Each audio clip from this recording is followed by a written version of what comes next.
Hi guys, it's Jude, and today I have a tag for you, and it is the Totally Didn't book tag. Totally didn't, as in... I totally didn't. I mean, come on, I totally didn't. The tag was created by Weed Like Wildfire, and she tagged me. She's the creator. Thank you so much. And oh my god, I just discovered her channel, and she's amazing. I'll link it down below. She's so hilarious, and I love the editing. I love that. I loved it. The tag's really fun, and you shall see, so let's get right into it. Number 1, totally didn't need to have a sequel. And my pick is Shiver by Maggie Stiefvater. The whole Shiver series, I don't know what the series is called actually. But book 1 was great, and I thought that the ending was very left open. Yes, of course it was left open. But I thought that you could easily picture in your mind what would happen and continue carrying on the story in your head awesomely. I loved this book. But when I heard that there were sequels, I was like, why? Why? And then almost nobody liked the sequels. They didn't like Linger, and then Forever was basically shit upon from bookish people. I know very little people that actually like this series. Very little. So I totally love this book, and I will forever, ever love it. And I will never, ever read the sequels to this, ever. I just feel like it can be just beautifully appreciated as a standalone. Shiver. 2, totally didn't need to have more than one point of view. For this I have Awakened by Christine and PC Cast. I have the book, but it's up in the shelf at the bottom of a pile, and I'm not getting it. I'm not. It is book 8 in the House of Night series, if I'm not mistaken, and for this series, the whole books have all been told in a point of view from Zoe. And then this book comes along, and it's told from a shit ton of points of view. Shit ton. And I just thought it was so incredibly unnecessary. We've been carrying along with these books with one protagonist, one character, one voice, and then you try to bring a lot of others that really are not, it's not working. It's not working. So yes, totally didn't need to have many points of view. And just so you know, this is as far as I got in the House of Night series. That's it. 3, totally didn't need to change the covers in the middle of the series. You know what's going to be my pick, of course you know. Why? I can't get over it. Nobody can. I just feel like it is the biggest dick move ever on behalf of publishers. Oh, so you have book 1 and book 2 in pretty editions. Well, how about this? How about we throw you this? Because fuck you. I just can't get over it, and it's not even because this is so bad. I made a whole discussion about this on my book cover discussion video. You can totally check that out. I'll link it down below. Totally didn't need to happen. This didn't need to happen. It didn't. 4, totally didn't need to have a love triangle, and for this I'm gonna pick Nightshade by Andrea Kremer, which is actually also a book, a series that totally didn't need to have a cover change. Have you seen the new covers? From these sparkles, this has a really nice feeling. It shimmers. You can't see it shimmer, but it has steckled edges, and then that thing happened. No. This book has a love triangle between Ren and I don't remember who else. No, I don't remember the name of the other guy. But there's a love triangle, and I just thought it was so unnecessary because from the beginning, you know who she's going to end up with, and I just felt like the whole other thing with the other guy was just a bunch of unnecessary thing with pain. Because it was painful.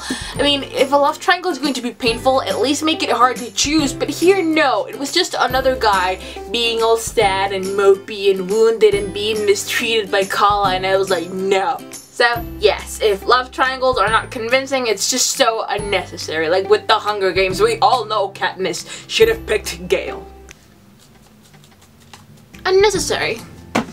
5, totally didn't need to have this book be included in a series. And for this, I'm totally going to go with agree with the Weed Like Wildfire, creator of the tag, because she said Passion by Lauren Kate. Yes, that book was really unnecessary in that series. I didn't finish that book. I didn't finish that series. I gave up on that. I gave up on that long ago. But that totally didn't need to happen. And also the book in the Evermore series by Alison Noel, the one with the little sister, I don't know why that book even happened. I don't know the title. Is it Radiance? I can't remember. I don't care. Nobody cares because that book just didn't need to happen. It didn't. So unnecessary. 6. Totally didn't need to have a cliffhanger. For this, I couldn't think of a book. It took me so long to think of a book that had like a cliffhanger that really left me like, ooh. I couldn't really remember one. I think Angel Fall had a really big cliffhanger, but I can't remember because I read that so long ago. I don't remember anything of the book. I just remembered it was good. Need to reread that. But then I remembered 50 Shades of Grey! If you've seen the movie, you will know it ends in a sort of cliffhanger thingy, and the book does as well. But the thing is that I had book 1, 2, 3 already bought, so I just jumped right into book 2. And yeah, don't judge. I liked those books. They're not poetry or the best thing ever, but they're cool, mindless entertainment, and they're good for what they were. And book 1 was a cliffhanger, and I had book 2, and book 2 was kind of really cool. Yeah! 7. Totally didn't need to have just one point of view. I have never, ever actually been like, oh my god, I need the other point of view. I need it. I don't think I've ever actually wondered what the other characters were thinking. It doesn't really cross my mind that much. The only book that I know that I've ever been like, I would love to know what the guy was thinking was with the Hopeless book, and there's Losing Hope. They're both from Colleen Hoover. There's the point of view from the guy. So, my prayers were answered. But like a book that doesn't have points of view, I think as I gave thought to this question, I thought of one book that I think I would have loved to know like what the guy was thinking. You know, after I actually gave a thought, I was like, what was he thinking? And that is Going Too Far from Jennifer Eccles. 8. Totally didn't need that much hype. Totally. Anna and the French Kiss by Stephanie Perkins is not a bad book. It's a good book, but it's a 3-star book. It's a normal chick lit book. It's a book. It's a book. So many people talk about it and they're like, oh my god, it's so awesome, it's so great, and they blah blah blah. I just thought it was good. I just thought it was okay. Number 9, totally didn't need a relative book reference. That means like, if you liked The Fault in Our Stars by John Green, you will like this. That's the thing. And a book that totally didn't need to have that is The Summer I Turned Pretty by Jenny Han. My copy used to say that it was for fans of Sarah Dessen, and Sarah Dessen even blurbed it. She was like, I loved this book. No. Sarah Dessen might have liked it and might have approved it, but that book is not for fans of Sarah Dessen. I'm a huge fan of Sarah Dessen. Sarah Dessen writes smart characters, wounded characters, and everything that they're basically just smart at heart, and they always do the right thing, the best thing. They overcome things. They go through so much personal growth, and she doesn't write whiny little stupid characters like that girl, the belly girl that was. I didn't like the book at all. I did not like it. I didn't. I've talked crap about this book many times before, and there's no need to do it again. But I really don't like that book, and I know many people like it, and I don't know why.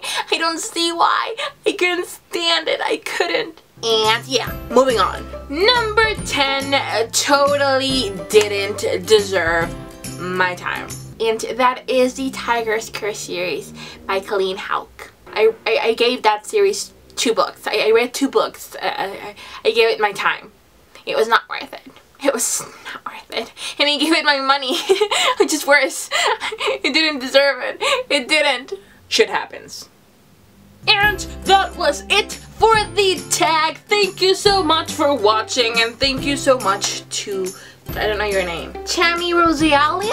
I totally butchered that. I am so sorry. But thank you so much for tagging me. I love your videos. I love them. You're so awesome. And thank you so much to you guys for watching. I hope you will do the tag if you want to do it. Like, totally go do it because it's fun. And like, totally. And I will see you guys in the next video. I will leave all the questions down below so that you can like answer them. You can answer one of them in the comment section. Agree, disagree with me. You probably love The Summer I Turned Pretty. And if I offended you, I'm sorry. I tried to like it. I just didn't. And yeah, I will see you guys in the next video. Bye!